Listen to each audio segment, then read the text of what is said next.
Good afternoon. As I'm sure you're aware, my name is Joshua Cline, and I was a staffer in the office of Representative Todd and Representative Cindy Gamrat. We've now heard from Representative Gamrat and Representative Courser. I am here to set the record straight, to recount my observations while working in the offices of Representatives Gamrat and Courser as their staffer. I reside in Lapeer County, the district occupied by Representative Courser.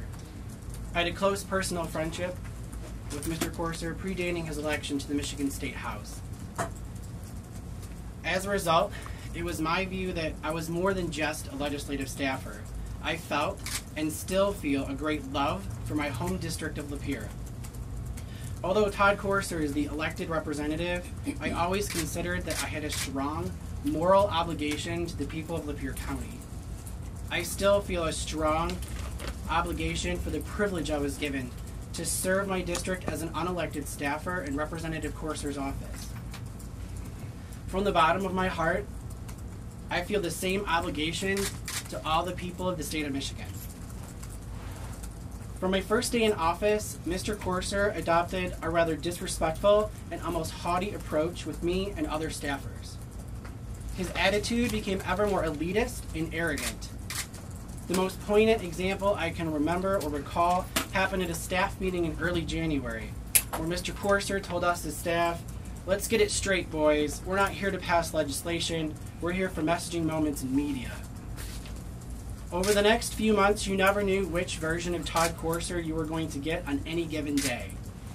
It was like working for Dr. Jekyll and Mr. Hyde. He kept us at bay as to which Representative Courser he would present with rapid cycling from day to day. I always wondered whom he was going to be. Would he be nice and respectful or abusive? Would he berate or belittle me, or would he praise me or elevate me? I cringed with each email notification, not knowing which representative wrote the email. Was it Jekyll or Hyde? I was shocked. This came right out of the blue. It was totally unexpected in the view of the close personal relationship that both Representative Courser and I had previously enjoyed. After a while, both Representative Courser and Representative Gamrat showed a complete disrespect for me and other staffers' time and resources. Upon the point that I felt compelled to resign, I calculated that Representatives Courser and Gamrat had canceled or rescheduled over half of their meetings. They jointly imposed a rule that all meetings were to be attended by both representatives unless it was a constituent from their district. Curiously, Mr. Courser, on occasion, attended meetings with Representative Gamrat's constituents. I recall one particular meeting with the lobbyist that was scheduled. They were late, and the lobbyist was there waiting when they arrived. Representatives Courser and Gamrat arrived and went into Representative Gamrat's back office. They did not come out for approximately 1 hour. By that time, the lobbyist had left. Representatives Courser and Gamrat would routinely disappear for hours at a time, especially on Thursdays after session, and then ask us to then go get them dinner. They spent an inordinate amount of time going for walks with each other during the day.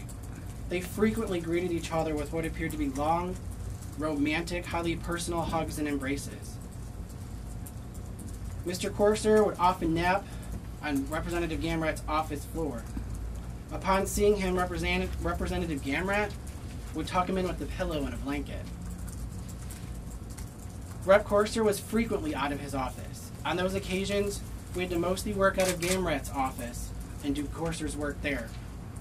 Representative Courser often openly told Rep. Gamrat how beautiful she was, or how nice she looked that day. It was excessively personal and quite awkward to witness. Rapidly, I began to suspect that Representative Courser and Representative Gamrat were having an inappropriate physical relationship. In January, I mentioned to the Representatives Courser and Gamrat at a late-night staff meeting my concerns, and I suggested that they should adopt and enforce professional and personal boundaries. They quickly dismissed my concerns and impressed upon me that as a mere staffer, such a suggestion was not my place. The stress was immense. I'm a husband, I'm a father, I was worried about my job and my ability to support my family.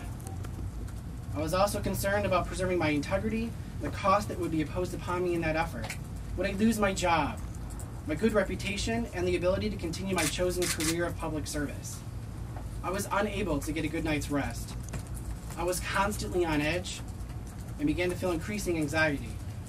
I brought my concerns to the attention of members of the Speaker's office, but I felt that there was no relief forthcoming. It is not an easy task to choose integrity over a paycheck to support my family. After confiding with my wonderful wife and my pastor, I chose to preserve my integrity, and the only way in which I could do that was to resign, effective immediately. I had no backup plan and no job to support my family. I thank God every day for an amazing and supportive wife who's been with me through this all. Now, having chosen integrity over continued employment in a hostile and untenable work environment in which I was required to turn a blind eye to unethical behavior by the offices of Representative Courser and Representative Gamrat, I am confident that I did the right thing. It is my sincere hope that I can help the people and the Michigan legislature. I respect and revere the state legislative branch. I hope to help them discover all of the details of this unfortunate circumstance and bring closure to this once and for all.